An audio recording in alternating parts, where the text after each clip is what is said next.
Chapter 7. Ray.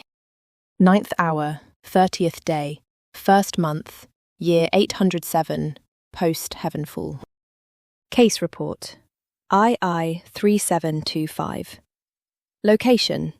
Ovyliax. A deep voice echoed off the 20-foot walls of a council chamber, followed by furious scratching of pen on paper. At a large pentagonal table sat a man whose face was obscured by a wrap of red cloth, with the exception of tired eyes that had seen a long history of violence. To his left was a balding scribe who could barely contain the self-inflation of being close to a second-class sentinel. I, Raza Moham, call forth this meeting at 9:30 hour, the masked man continued. We have gathered to inquire about events occurring on Barris Street in the Cadian district, which resulted in 3 casualties within the Academy. Pen Kalin, Ariya Malanti, and Zaran Vigili.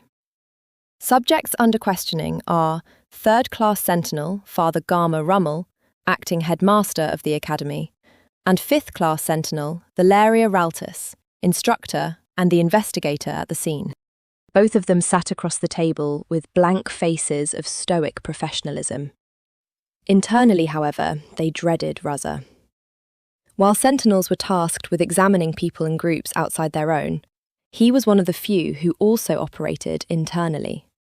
For most, a visit from him was already an unpleasant affair, and could result in censure or even expulsion from the organisation. Regardless of his reputation, he was one of the most astute investigators, and any judgment passed was always found from the depths of truth in the purest form. Today, he was here to determine if Valeria was aware of the dangers of the recent case, and whether it was worth the risk to her pupils. With the final knife-like strokes of the scribe's pen, Raza said, "Let us begin." A brief shroud of darkness parted away like curtains of a theatre, and revealed a vision of blinding radiance. A pair of eyes struggled to see against the oppressive light, but could make out faint details of a small white room with a window open. A pleasant summer breeze gently caressed and waltzed with sheer draperies before letting go and brushing over the skin of the room's only occupant. Bright sunlight obscured what was beyond the windowsill, but the smells of salt in the air painted imaginations of the tranquil edges of a sea. Gradually, the individual realised they were planted on a soft chair and were facing another seat with a simple desk between them. They considered standing up, but felt bound by both fatigue and a mysterious expectation of needing to be there. The person, therefore, waited and lazily took in their surroundings, even though there was hardly much to look at. Moments passed. The sound of a door behind them swung open, and an apologetic voice was the first to enter. "Sorry to keep you waiting," the man said. Or was it a woman? It was so hard to tell, with every sense dulled and unfocused. A blurry figure came within line of sight of the already seated one. Inexplicably, the latter couldn't help but smile from feelings of parental familiarity.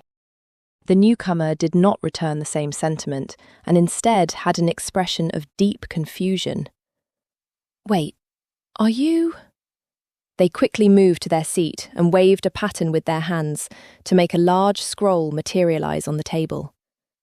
The document was quickly unfurled, and the reader skipped a significant portion ahead before looking up and asking if an alien name belonged to them. The seated one shook their head. "No," the figure said with a tone of melancholy, as if they were attempting to mention something long forgotten. "How about Ariya, then?" "Ariya. Yes, that sounded correct." The seated woman nodded. The figure returned to the scroll and looked agitated. "How? This is not right. Far too soon." They unscrolled more and read further. With each character mentally processed, their shoulders and breathing began to relax, and the reader breathed a sigh of relief. "Ah, I see," they said while rubbing their forehead. "Still, I don't understand why or how you're here. It shouldn't even be possible." Ariya wasn't sure how to answer, but wanted to reply. Before she could, the newcomer waved their hands again, and 2 small cups of coffee on small plates appeared on opposite sides of the table. The earthy smell blended with the sweetness of vanilla excited her senses, and she took hold of the warm ceramic almost immediately. It was strangely the only object Ariya could see with perfect clarity. "Just how you like it," the other one said, while picking up their own cup. The elf sipped the cup, and her tongue was rushed by intense flavours that electrified her senses. Ariya awoke to the sight of another unfamiliar room. Panic in every nerve sent her heart racing as if it had just endured bouts of sprinting. Her eyes darted around to piece together where she was, and soon realised she was laying on top of a mattress. The location was large, with walls of stone and vaulted ceilings, dimly behind closed blinds, and contained rows of identical beds. From the alcoholic smell of antiseptic and the myriad healing instruments scattered about, Ariya realised she was in an infirmary. She also noticed a moist pool of saliva had collected where her cheek rested on the pillow, and embarrassingly wiped it away before brushing aside her unkempt hair. "You're awake! Thank the celestial founders! How are you feeling, Angel?" A gruff voice of a man spoke in Elvish. Ariya's eyes widened, for it sounded like it belonged to someone very dear to her. When a gentle hand was placed on her shoulder, she confirmed the identity as soon as she saw his face. He had a pale complexion, medium-length dark hair, and a face fitting for a soul both friendly and mischievous. The eyes were blue, and shaped in a way many relatives and familiar acquaintances have noted Ariya's to be similar to. He wore pressed robes of silk that were light silver and embroidered with art depicting waves of the ocean. "Dad!" she cried, immediately embracing him tightly. Ray Iliani let out a grunt. "Ariya, I thought they said you got injured. You keep squeezing me so hard I might need a bed here myself." He let out a chuckle while returning the hug, and then pulled back to scan his daughter. "Are you still hurt anywhere? Do you feel any pain?"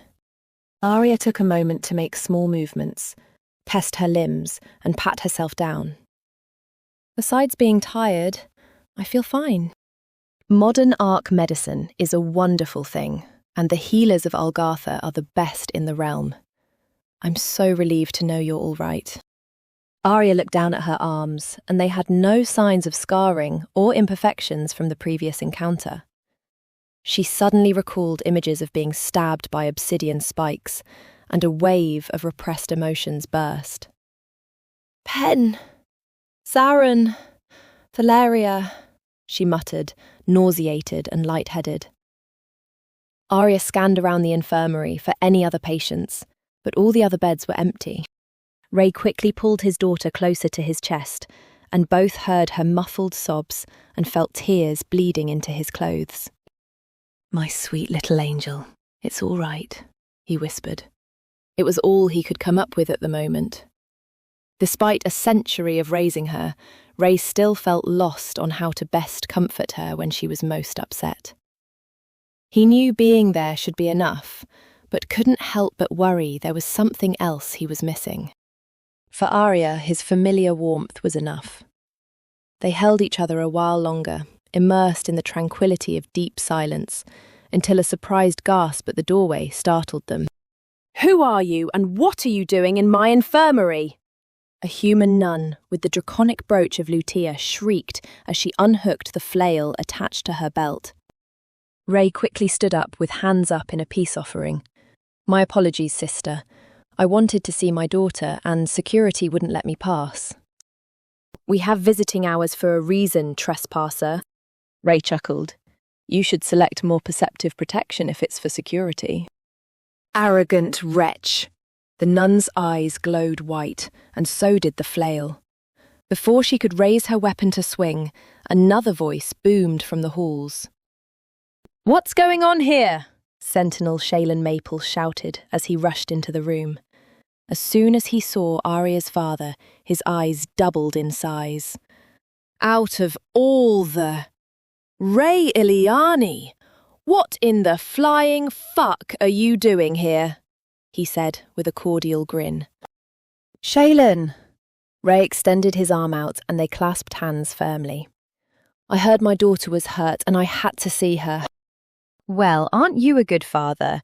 Although it's barely dawn and it's definitely not visiting hours. How did you get in? He trespassed, the sister denounced. Her aggressive aura receded into her body. Ray shrugged. I really had to see her?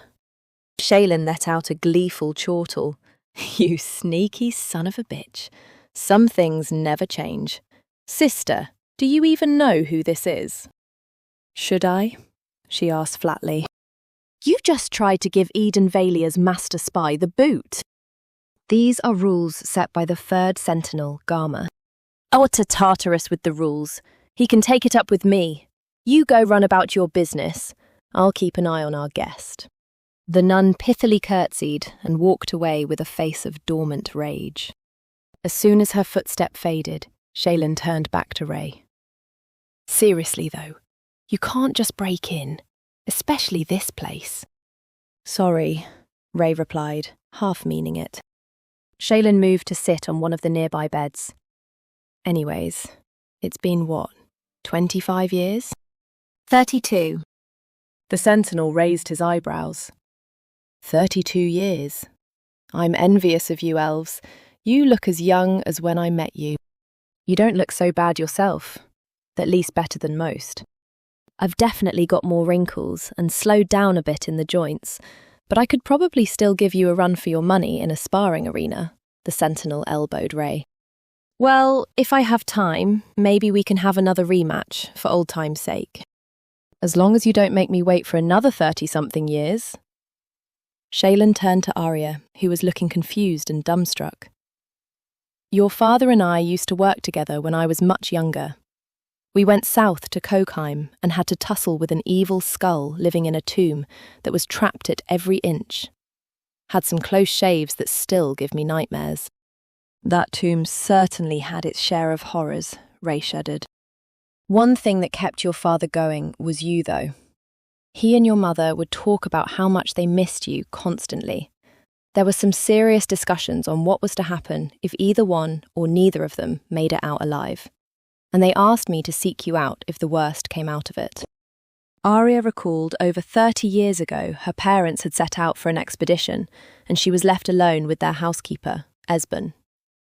As experienced as they were, she could not help but worry every day for over a year. To Ariya's relief, they both returned home. How's Chera doing, by the way? Fair and fiery as always, he smiled fondly, thinking about his life partner. Unfortunately, her adventuring days are over after what happened with the leg. The healers never figured out how to reverse all of the damage. I heard about that and I'm so sorry. She was a very, very effective arcanist. But at least she's got a great job now, being close to your commandery's queen. He then pointed to Ariya and noted, It's uncanny how much your daughter looks like her. I hear that a lot, Ariya acknowledged. On the other hand, she seems to take after you more, Ray. She's a clever one. I hear that one a lot too, Ariya said. Ray grinned with flattery. She's always been more fascinated in watching me train and spar than studying up on arcana, to her mum's disappointment. At least she's got Kara's brain on other things that matter. He leaned to whisper to Shaylin. She's got some of her temperament too. Ariya lightly hit her father on the back. I can see that now, Shaylin laughed. Where is Kara, by the way? Well, I'd be lying if I said I only came all this way to visit Ariya. I was to join Grand Councillor Marikoth to deliver a report to him, Hegemon Victrix, and the rest of the War Council in preparation for the Northern Campaign. Kara was too busy to make the 3-day trip with me and had to stay behind to help with the catering for the Queen's Awakening anniversary. We didn't know what had happened until I landed just a few hours ago. I was planning to surprise her under better circumstances. I'm sure she's happy to see you either way. Shaylin looked at Ariya, who smiled in affirmation. How's your wife doing? Ray asked. Shaylin's expression turned uncharacteristically dour. Oh, We separated a few years ago. I'll just leave it at that. I'm sorry to hear that, Ray replied empathetically. It's in the past, so I'm doing much better, Shaylin said as he stood up. Well, I'll leave you two to catch up. Let me know when you have some free time, Ray. I know a few good drinking holes we can sacrifice a few more liver cells to, he snickered.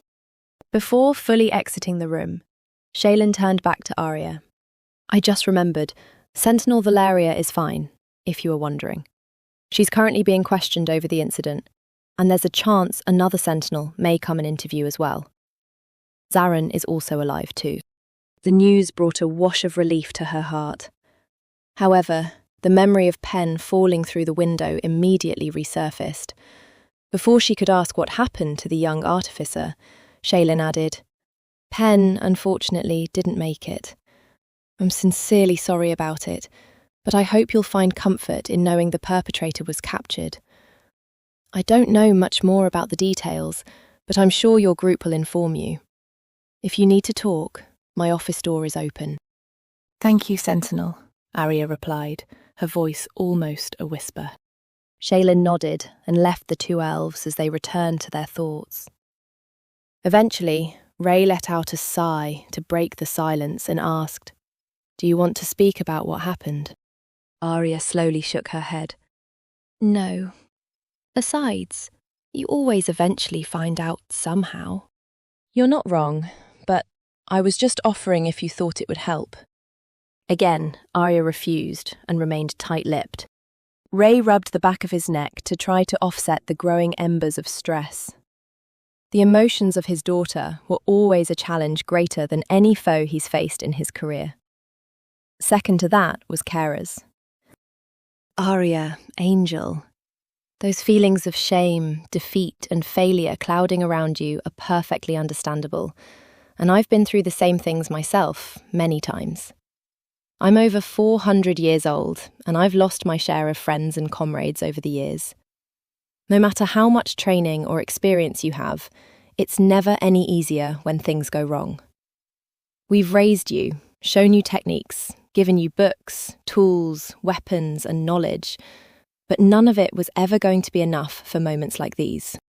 He leaned in and pulled her closer by the shoulder. What I believe defines a person is what they do after. Me? I try to do two things. One is to learn from my mistakes to do better next time. The other is to celebrate the time you shared with the people you lost, rather than dwell on regrets of whether or not you could save them and the madness of reliving how they died. I know you're trying very hard to follow my path, and I have no greater honour than knowing what I do is also what my own daughter wants for herself. Remember that I'll never consider you a failure, even if you wanted to forget about Sentinels and come home. Your happiness is how I measure your success, so whatever you want to do, you have my support. Ariya nodded tearfully. With that said, do you want to return with me to Eden? You don't have to decide now, but I will be going tomorrow before noon. There was a momentary pause, which ended with Ariya firmly answering, No, I want to be here. I want to be a Sentinel. Ray smiled approvingly at her resolve. If that is something you're sure with, then I'll respect it. However, should you come back home, your mum and I will always keep your room available to you if you need it. Thanks, Dad. In the meantime, Ray began to recline back on Ariya's bed. I'll stay here with you for as long as you need me to. Don't you have to attend a meeting soon? Yes, but you're much more important.